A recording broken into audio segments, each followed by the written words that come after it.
my good friend Dori Wiley here, and we were thinking about the upcoming birthday of the country, 250 years, and a lot going on with the rededication of the country. They just read through the whole Bible in Washington. Yes, if you're watching this 2 years later, that just happened. But it still has significance, even if they're watching it 2 years later. It's very significant.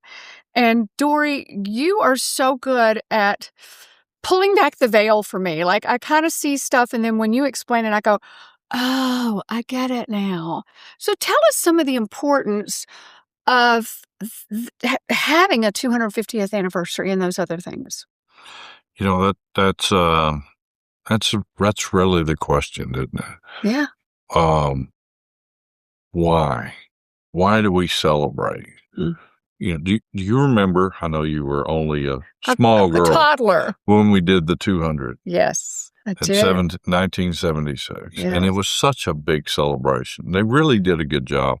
I don't feel like they really hyped it up this time as much as they did last time, which was a little disappointing to me. You know, 250 years is a long time for a chaotic form of government. Yes. Which is kind of what we have.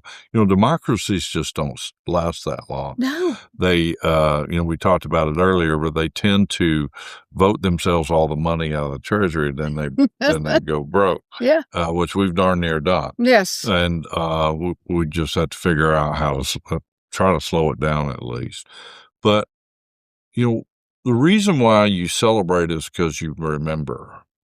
And the founders were really big on this. You know, they wanted people to understand who we are, you know, and as long as it's gone, you know, you've heard me say this, you know, if you don't know who we are, it's because we don't understand who we were.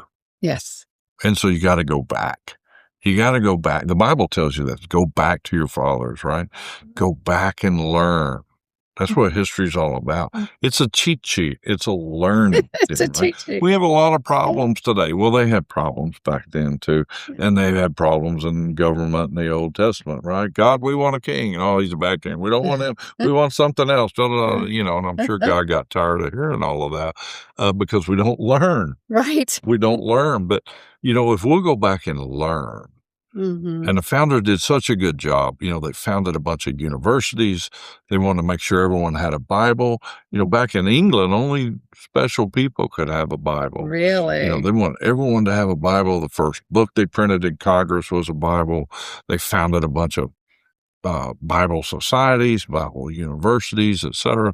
A lot of those universities have turned secular since then, but that was the goal. And when they celebrated the July 4th, right, if you remember when they signed and voted on the Declaration of Independence, July 2nd, actually, John Adams writes to his wife and says, this is a day to be celebrated for God Almighty, a day of prayer, a day of fireworks, a day of food and festivities.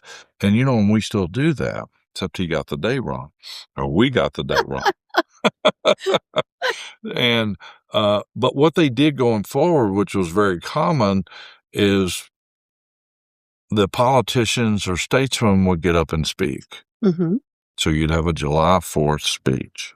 Right. And I've always thought, you know, we really don't have that anymore. And these speeches were historical documents. So I'm thinking in my mind about Daniel Webster and John Quincy Adams and these great speakers, you know, known as Old Man Eloquent. And they would get up and speak and talk about, you know, the Puritans and the Thanksgivings and the Great Awakenings and the Founding Fathers and the miracles of the Revolution and da-da-da. You know, I remember one speech in Newburyport, Massachusetts, John Quincy Adams getting up and saying, you know, why is this day celebrated just like Christmas? Could it be that it's another step in the disposition of spreading the gospel around the world, just like the birth of Jesus Christ at Christmas? You know, how often do we have a July 4th speech like that? Yeah. But that's what they did, you know, and then even Daniel Webster all the way up, you know, probably up into the 1900s, we did that. Oh. And I wish we did that now. We have the celebrations, but I don't see the historical reflection. And I would like that. You know, I think I think we ought to really sit back at 250 years and do a lot of things. One, understand our history. Mm-hmm. And two, maybe do a little bit like Cotton Mather and pray for another great awakening. Yes. If we want to fix who we are, then we probably need some divine intervention. Mm-hmm. Because Franklin said it best, right? Yes. If a sparrow can't fall without his notice, how is an empire going to rise without its aid? So we can just change that and say, how would an empire fix itself without God's aid? Yeah. And it'd be foolish to not ask for his help. Mm-hmm. And I know there's a lot of people I think do that, but I think as a whole we need to do that. And we haven't had a president take that kind of leadership in a long time until the current president. He mm-hmm. actually does a lot of calling mm-hmm. for prayer and Christianity and God. So, mm-hmm. That's refreshing. Mm-hmm. Yeah. I like what you just said about how there was always a speech. It's like, well, when you think about it in this other way, I hear a lot of people that were adopted. They want to know their roots. They want to know where they came from. They want to understand that. And there was the show Roots, where are we from? And it's the same thing with a country. Like you hear somebody that's from Spain and oh, what was that like there? And we have the roots of the United States, and it needs to be remembered. We need to know who we are. There you go. We've lost who we are. You know where I got that from? Where? It's one of my favorite movie scenes. Did you ever see the movie Amistad? No. It's a Steven Spielberg movie, not necessarily the most religious guy, but this show is fantastic. And of course, Anthony Hopkins is such a wonderful actor, and he plays John Quincy Adams, who's my favorite founding father. Well, what had happened is there's a ship and a mutiny on the ship by the slaves. Oh. Mm. Okay? And it becomes a great legal question. Are they free? Are they Spanish? Are they Cuban? Are they American? Are they African? Yeah. What's the jurisdiction and what's the We're deal? out at sea. And so the Queen of Spain's going, those are ours, because they're worth a lot of money. And, the slaves or the Africans are like, no, we're free. We mutinied. We're out here in the middle of the ocean, so we should be free. So anyway, he argues the case in front of the Supreme Court. Oh, and the movie's fantastic. Yeah. Matthew McConaughey and Anthony Hopkins, he does a great job of being John Quincy Adams. And in the scene in front of the Supreme Court, he's talking about the Mende, which is the African people. And he talks about how they have a belief system in calling on their ancestors for strength. And he says, perhaps we should do that. And as he's saying that, he's standing next to a bust of John Adams, and, perhaps we should look to our founders and to the Declaration of Independence and what it means, and read it. All men are created equal, which people don't even understand that phrase. That's a biblical phrase. It's all men are created equal before God. That movie you just saw, A Great Awakening, that came from George Whitefield. Wow. All men are what? Equal sinners before God. That's what that means. Wow. And when academia will say, no, that came from John Locke, that in his second treatise, look up second treatise. And what does it say? All men are equal before God. Right there, quote. So we don't even realize when we read the Declaration of Independence, it's a very religious document. Very. And so Franklin's quoting and referencing the Declaration of Independence for the freedom of the Mende and Cinque, the leader.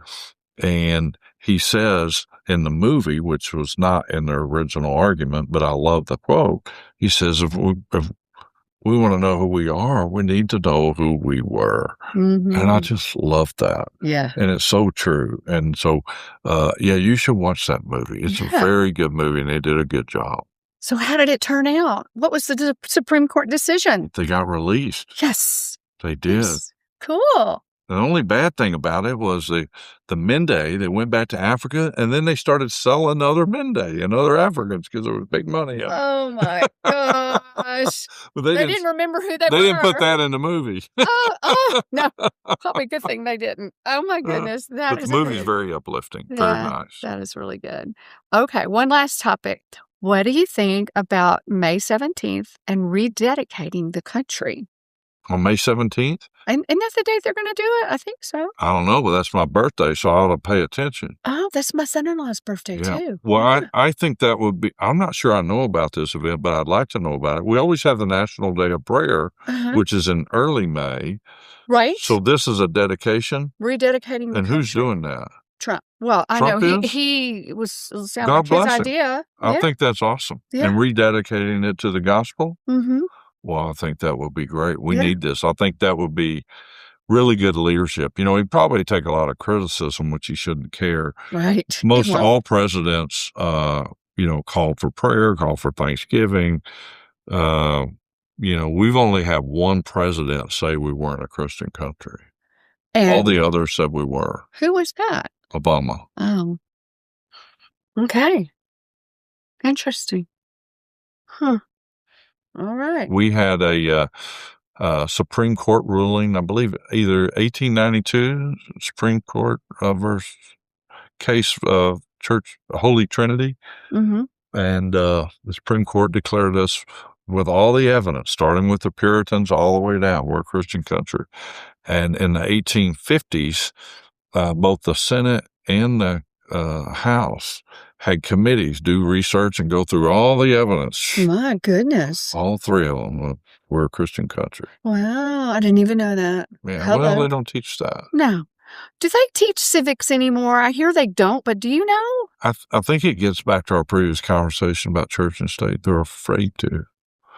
But without realizing that, you know, you can teach we're a Christian country. It's okay. You don't have to be a Christian. Yeah. But when I'm talking about the civics, at least when I was a kid, it was like there's a House and there's a Senate. And that's the, you know, the legislative branch of government and all that, you know. There's so many kids who don't grew up watching School of Rock, right? Remember Bill? I'm just a Bill, sitting on Capitol Hill. You remember that, don't you? That is a hoot. Those were great. Yeah. Okay. Well, I do remember in political science in college reading a book called The Dance of Legislation.